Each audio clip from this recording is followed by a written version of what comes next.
Today we had the first game for my high school team, and earlier on in the game we struggled terribly with getting our 10s onto the ball so that they could be used in an attacking purpose, and found ourselves playing negative from this position consistently based on what the other team was doing to us. In this video, I'm going to show you adjustments of how we created the space for the 10s to now become more of an attacking presence for us and change the game from what was a stalemate 0-0 to us winning 2-0.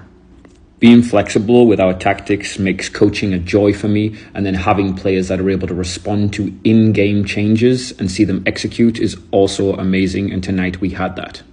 Our starting shape tonight was a 4-3-3 with one defensive centre mid and two attacking centre mids, with our opponents playing in a 4-4-2 with their wingers floating in between the spaces between our wingers and our outside backs. Our opposition centre midfielders did a great job of keeping their men in front of them, which forced probably 8 times out of 10 our attacking centre mids to play negative into our holding mid, at which point every time he picked his head up he saw the attacking centre mids marked, he saw the wingers in 1v1s and the centre forward in a 2v1, which was forcing us to play negative into the back line, to the goalkeeper, swing us out and rinse and repeat, as we just couldn't get past our man or beat our men in this situation.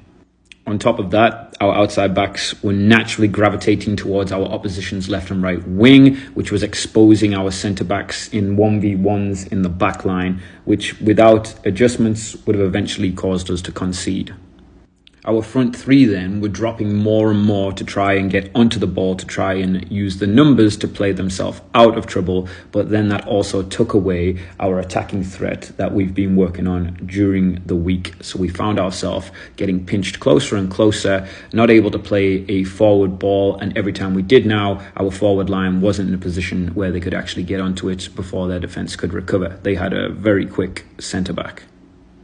Now on this team, I'd say the most creative player I played to begin with as the centre forward, in the hopes that when he received it, he'll be able to use his technical skills and his creative ability to either introduce the wingers into play or beat his man and go one-on-one with the goalkeeper. He has shown consistently that he has the ability to do this, but in order for him to do this, he was needing the 10s to facilitate getting the ball to him. And because the front line kept dropping in, he now found himself, instead of 2v1, 4v1, because any time that our 10s did get the ball into him, their centre mids would drop on, recognising that he was one of the better players on the field, and making him play negative or 1v1s to his wingers, which we were just not getting success from at that time.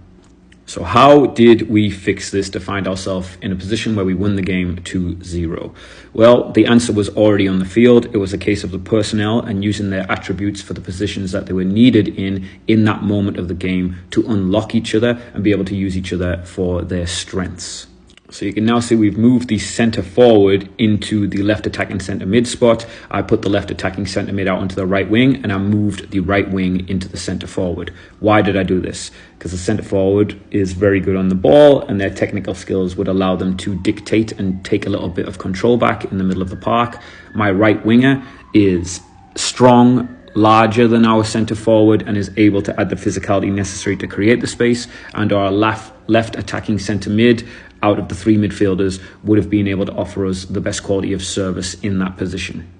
A minor adjustment I made was to move the right attacking centre mid into the half space, used the now right winger to play out wide, I used the now centre forward to go 2v1 with the centre backs, and I played the left wing now inside lane instead of outside lane. This gave a lot of space for our now left attacking centre mid, former centre forward, to go one-on-one with his man, which became very obvious very quickly that he was going to be the better player in that situation and consistently beat his man and find himself into a dangerous spot. Through moving the right attacking centre mid into the right half space, making our stronger or more physically imposing right wing play forward, which he could bully the centre backs and force them to go deeper, and then putting our left wing in the half space made the defenders focus more on the front line rather than the 10s, and it also made the midfielders have to play man v man now, of which we were besting them in this moment. Once we were beating the centre mids of the opposite team, now we had 3 runners creating a 4v4 onto their back line, with the right attacking centre mid making secondary runs or follow-on runs into the half space.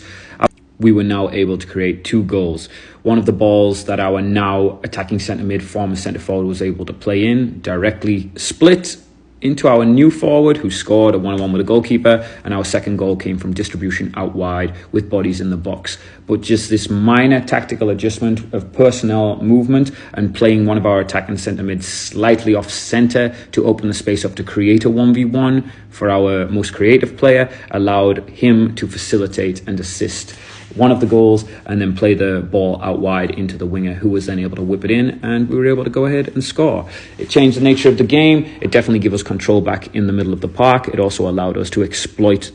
the opposition's weaknesses in their 1v1 abilities, and then we eventually overpowered them with the front line versus the back line.